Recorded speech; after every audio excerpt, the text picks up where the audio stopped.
what's up? My name's Samuel Leeds, and in this video, I'm going to be breaking down step by step how you can find your perfect rental property specifically for Airbnb. So if you've wanted to get into serviced accommodation, if you've thought about buying an apartment and trying it on Airbnb, or maybe you're thinking about doing a rent to serviced apartment, but you're thinking, how do I know the right area? How do I know if this property is going to work? Then this video is for you. I've never revealed this before on YouTube, but I'm about to break it down in 4 simple steps. By the way, if you enjoy my channel, do me a favor and hit the like button because it really helps the YouTube algorithm. So the first step, okay, this is an acronym right now, and it's F-L-A-T, flat. An apartment is basically a flat. So how are you gonna find your perfect flat? F-L-A-T. Number 1, it's really easy to see somebody far away making crazy money, let's say in Bournemouth or Manchester, and think you've got to go to that area. But F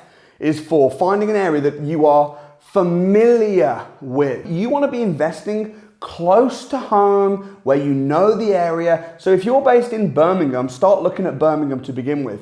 If you're based in Manchester, look at Manchester. If you're in Edinburgh, look at Edinburgh. Don't think that there's a golden magic city, because there's not. Ultimately, if you're in an area where there's lots of people and there's jobs and there's things going on, then that's okay. So start with areas that you're familiar with that aren't too far from home. Another really important reason for this is when you get a serviced apartment, to begin with, it's going to be a bit of work. You're going to be having to go back and forth. You're going to have to be furnishing it. And if it's a 3-hour drive, a 6-hour round trip, it's going to make things really challenging. So firstly, look for areas. Look for cities and towns that are close to home that you are familiar with. That's the first step. Step number 2 is L, which is for legals. So legals, there is some legislation in doing serviced accommodation. For example, if you are doing this in central London, if you're in Greater London, there is a 90-day rule that says that you have to get planning permission if you're wanting to rent out your apartment or your house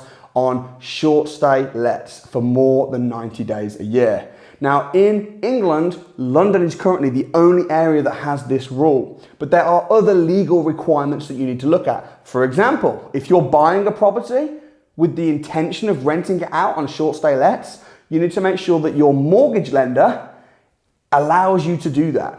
If you're doing a rent to rent, you need to make sure that your landlord gives you permission to rent it out on Airbnb. So there are legal requirements that you need to be mindful of before you go ahead and just do it. So choose an area you're familiar with, start looking at apartments, but look at the legalities. Also, if you're in an apartment block, there might be a head lease restriction that prevents you from renting out a property within the block on short stay lets. So look at the legals and make sure that you have the green light to go ahead.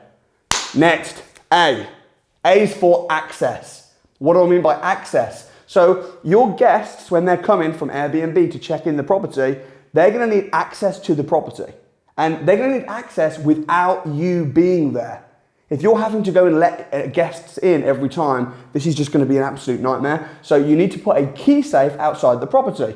Now, there are some properties or apartment blocks where this isn't convenient. Maybe there's like a gate and it's just a bit awkward, or maybe the freeholder doesn't allow key safes on the block. So you need to be thinking, before you take on an apartment, whether it be for rent to rent or to buy, you need to be thinking, well, how are my guests going to get in? How are they going to access the property? So A, access. And then finally, T is for, drum roll, tourism.